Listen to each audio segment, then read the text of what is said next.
You might be right is something I've never said to Ted. No, not yet. But it is the title of a new podcast featuring two former Tennessee governors who essentially sit on opposite sides of the political aisle. The day will come.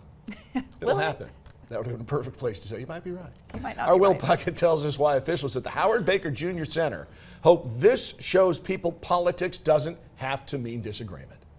It's bringing together two former governors over topics that might be hard for others to discuss. And the idea is to use Howard Baker's legacy of finding common ground to really demonstrate for Americans that it still can be done. The Howard H. Baker Jr. Center for Public Policy on the campus of UT is piloting this podcast, co-hosted by former Tennessee governors Phil Bredesen and Bill Haslam.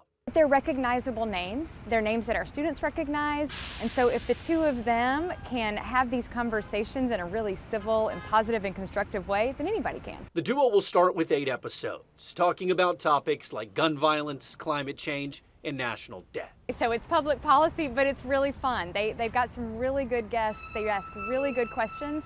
I think actually for both of them, that was key to their success in government, was they asked good questions. In 45 minutes an episode, this podcast aims to prove Americans on the left and right can disagree on topics without taking shots at one another like many see these days. I can't imagine anything more important. And you hear people say, gosh, it's never been worse in politics. I don't know that that's true. We did fight a civil war in this country, but it feels bad. Certainly in my lifetime, it's not been worse. And so we think it's a really important undertaking. An undertaking that highlights the work of Howard H. Baker Jr., reaching across the aisle and bridging the political divide.